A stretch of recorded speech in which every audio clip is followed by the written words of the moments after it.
बोल जयकारा बोल मेरे श्री गुरु महाराज की जय। बोल साचे दरबार की जय। आज 7 दिसंबर 2021 वार मंगलवार, मैं आनंद सिंह अमृतवाणी सेवा ट्रस्ट एवं श्री हरिहर सत्संग मंडल की तरफ से अपना दैनिक सत्संग आप लोग के सामने प्रस्तुत करता हूँ। अमृत वचन। तुमसे कोई शत्रुता करे उससे घृणा ना करो। धैर्य भीतर से आत्मा की ध्वनि सुनाई देती है। जो भी कार्य करो प्रथम आत्मा की आवाज आती है, तदुपरांत मन की। तुम नाम का सुमिरन करते हो। जो कार्य तुमसे होता है वह सब उसी शक्ति के प्रताप से होता है। सद्गुरु का रात दिन यही प्रयत्न होता है कि सेवक को सुख दे। यदि इस बात का तुम हृदय में दृढ़ निश्चय कर लो तो सदा प्रफुल्लित रहोगे। सद्गुरु के वचन इस मार्ग में आश्रय लेने के लिए टेक, अंधकार में प्रकाश, शत्रु से बचने के लिए शस्त्र तथा धोखे से बचने के लिए राबर है। तुम विश्वास करो कि सद्गुरु मेरी आत्मा है। अपनी प्रशंसा सुनकर गर्व मत करो, क्योंकि मन धोखे दे जाता है और इंसान की हुई कमाई एक पल में नष्ट कर देता है। हर समय अपने श्वासों पर दृष्टि हो। एक श्वास भी मालिक के याद के बिना व्यर्थ ना जाए, ताकि श्वासों की पूंजी सुरक्षित रहे। इस भक्ति मार्ग पर जिसको चलना हो वे अपने विचारों को दृढ़ रखे। सद्गुरु का भय रख, दूसरों दुखों में से निर्भय रहे। कभी गिरावट के विचार समाविष्ट हो जाएं तो उन्हें पुनः उत्थान की ओर ले जाने का प्रयत्न करे। जैसे बालक जब चलना सीखता है तो गिरता है, फिर उठता है, फिर गिरता है, फिर उठता है, वैसे ही सेवक अपने आप को नन्हे बालक की भांति समझे। यह भी सफलता की एक सीढ़ी है। सद्गुरु का सदैव अपना मित्र समझो। ऐसे कदापि ना सोचो कि तुम्हारे सद्गुरु सेवक की बुराई होगी। सेवक से अधिक प्रिय सद्गुरु का अन्य कोई नहीं है।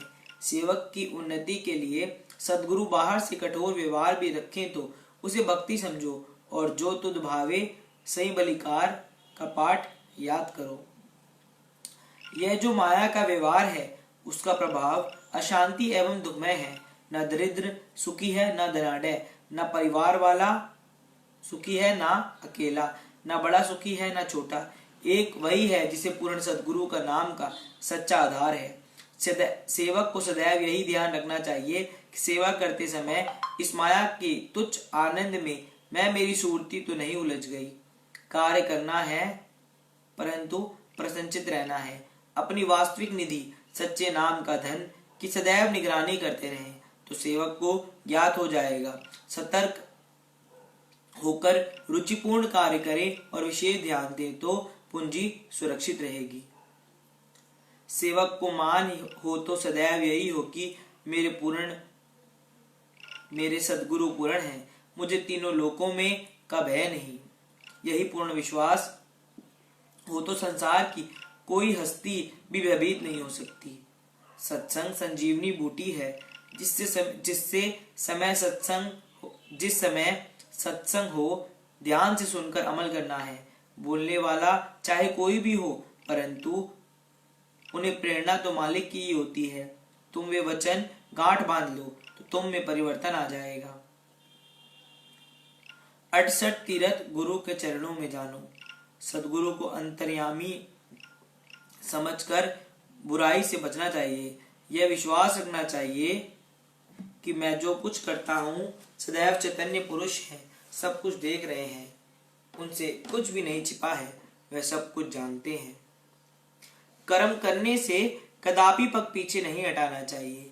चाहे कितनी भी असफलता प्राप्त हो तो भी दूसरों के हित के लिए अंतिम समय तक कर्म करते रहना चाहिए।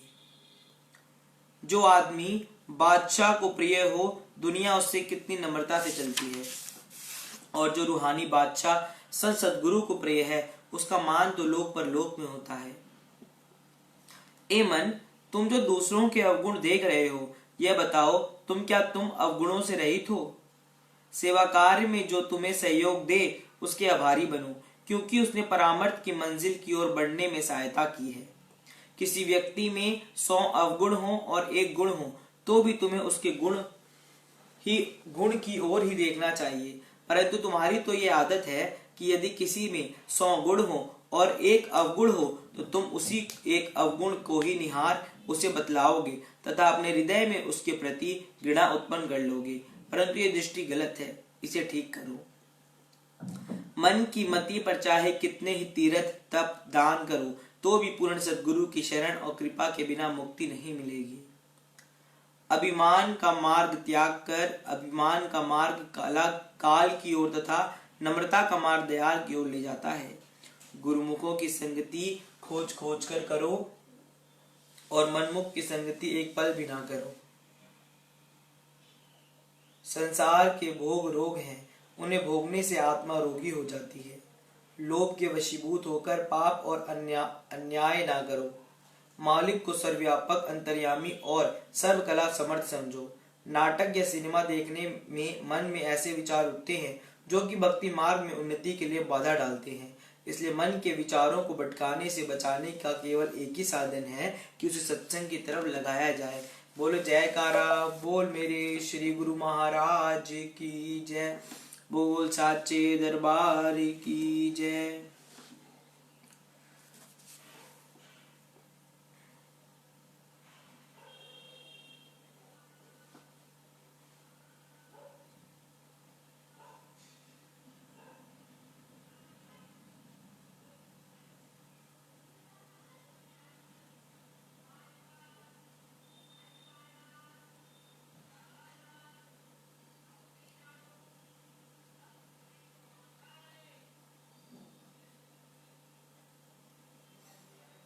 सत्संग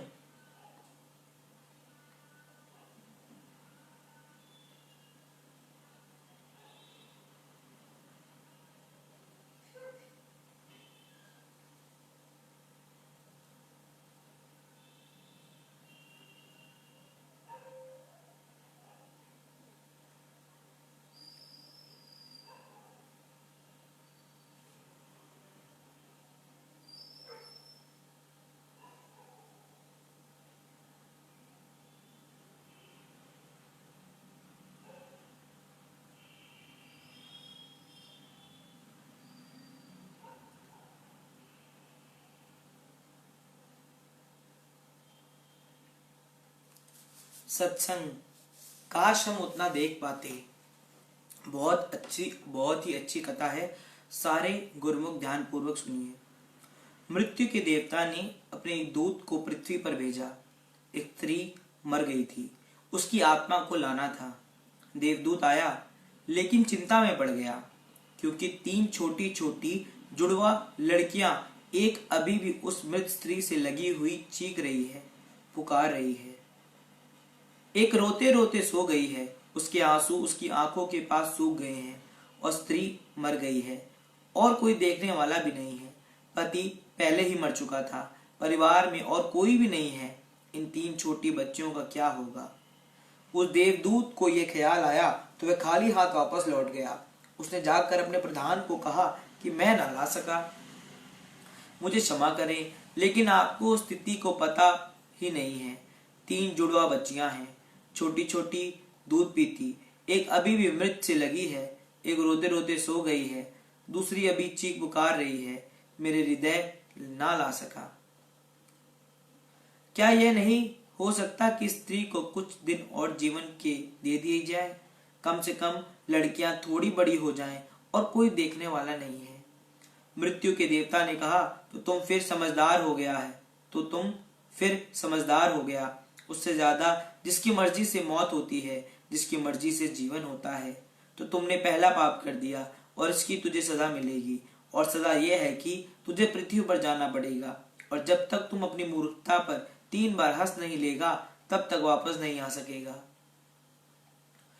इसे थोड़ा समझना। 3 बार ना हंस लेगा अपनी मूर्खता पर, क्योंकि दूसरे के मूर्खता पर तो अहंकार हंसता है। जब तुम अपनी मूर्खता पर हंसते हो तब अहंकार टूटता है।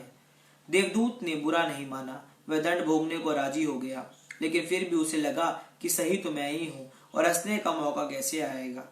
उसे पृथ्वी पर भेज दिया गया। सर्दियों के दिन करीब आ रहे थे। एक जूता कारीगर अपने बच्चों के लिए कोट और कंबल खरीदने शहर गया था।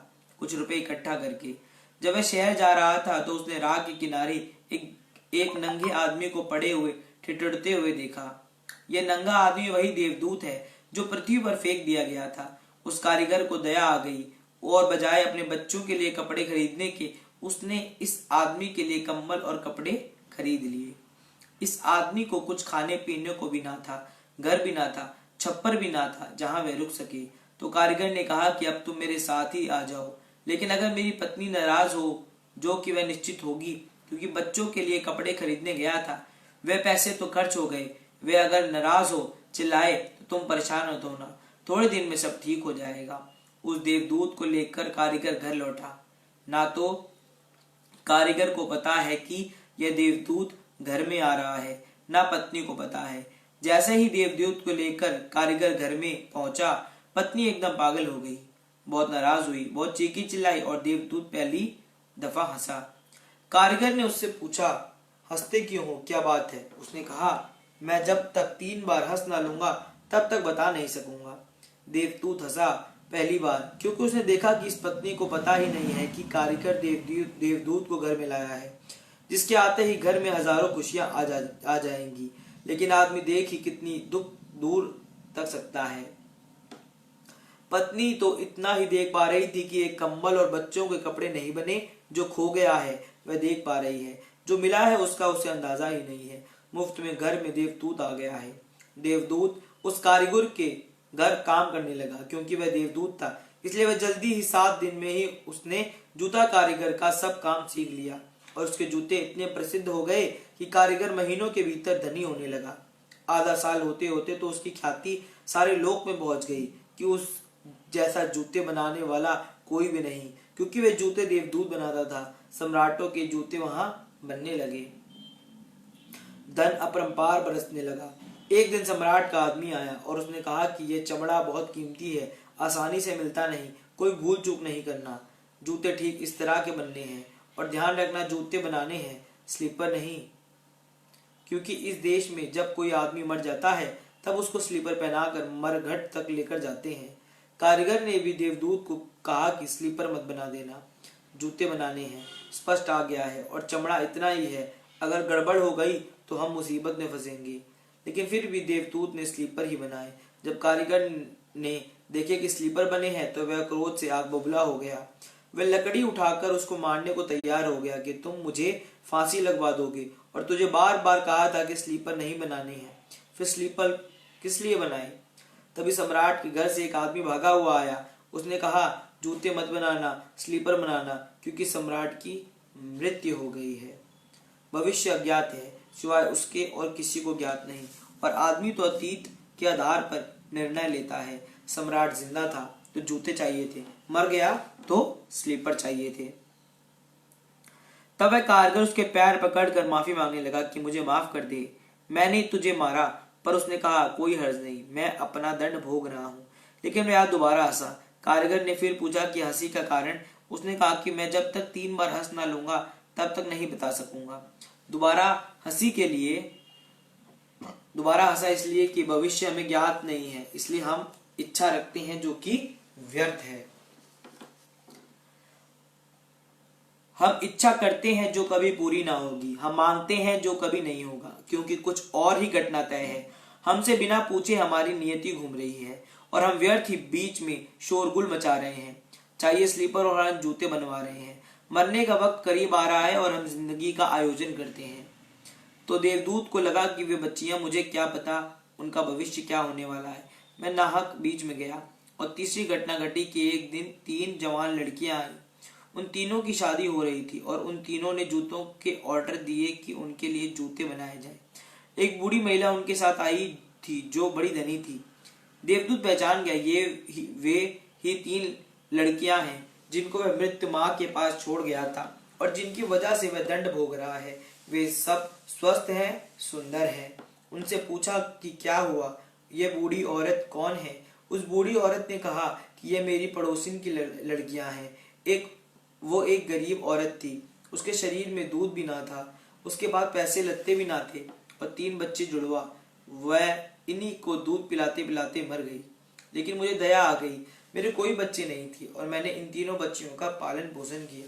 अगर माँ जिंदा रहती तो ये तीन बच्चियां गरीबी, भूख और दीनता और दरिद्रता में बड़ी होती। माँ के मरने के बाद ये बच्चियां तीनों बहुत बड़े धन वैभव से संपदा में पली और अब उस बूढ़ी के सारी संपदा की ये ही तीन मालिक है और इनका बड़े खानदान परिवार में विवाह हो रहा है। देवदूत तीसरी बार हंसा और कारीगर को उसने कहा कि ये तीन कारण हैं। भूल मेरी थी, नियति बड़ी है और हम उतना ही देख पाते हैं जितना हमारे सामने है। जो होने वाला है वो हम नहीं देख पाते और हम जो देख पाते हैं उससे हम कोई अंदाज नहीं लगा सकते कि आगे क्या होने वाला है। मैं अपनी मूर्खता पर 3 बार हंस लिया हूँ। अब मेरा दंड पूरा हो गया है और अब जाता हूँ। हम अगर अपने को बीच में लाना बंद कर दें तो हमें मार्गों का मार्ग मिल जाएगा, फिर असंख्य मार्गों की चिंता ना करनी पड़ेगी। छोड़ दो उस पर, वह जो करवा रहा है, जो अब तक करवाया है उसके लिए धन्यवाद। जो भी करवा रहा है उसके लिए धन्यवाद। जो वह कल करवाएगा उसके लिए धन्यवाद। ईश्वर की लीला है, होगा वही जो वह चाहेगा।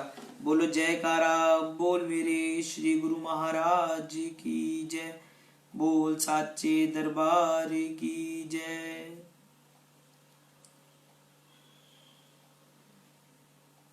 सत्संग बहुत ही प्यारा सत्संग है, छोटा प्रसंग है। आत्म खजाना।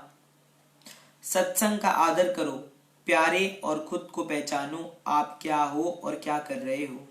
एक भिखारी था, उसने सम्राट होने के लिए कमर कसी, चौराहे पर अपनी फटी पुरानी चादर बिछा दी, अपनी हांडी रख दी और सुबह दोपहर शाम भीख मांगना शुरू कर दिया, क्योंकि उसे सम्राट होना था। भीख मांगकर भी भला कोई सम्राट हो सकता है, किंतु उसे इस बात का पता नहीं था। भीख मांगते मांगते वह बूढ़ा हो गया और मौत ने दस्तक दी। मौत तो किसी को नहीं छोड़ती, वह बूढ़ा भी मर गया। लोगों ने उसकी हांडी फेंक दी, सड़े गले बिस्तर नदी में बहा दिए। जमीन गंदी हो गई थी तो सफाई करने के लिए थोड़ी खुदाई की। खुदाई करने पर लोगों को वहां बहुत बड़ा खजाना गड़ा हुआ मिला। तब लोगों ने कहा, कितना अभागा था, जीवन भर भीख मांगता रहा। जहां बैठा था अगर वहीं जरा सी खुदाई करता तो सम्राट हो जाता। ऐसे ही हम जीवन भर बाहर की चीजों की भीख मांगते रहते हैं, किंतु जरा सा भीतर गोता मारें, ईश्वर को पाने के लिए ध्यान का जरा सा अभ्यास करें तो उस आत्म खजाने को भी पा सकते हैं जो हमारे अंदर ही छिपा हुआ है। बोलो जयकारा बोल मेरे श्री गुरु महाराज की जय। बोल साचे दरबार की जय। सत्संग दैवत्व आपके जीवन में घटना चाहिए। देवता वे नहीं जिन्होंने स्वर्ग में घर बनाया है, अपितु वे हैं जिन्होंने घर को ही स्वर्ग बनाया है।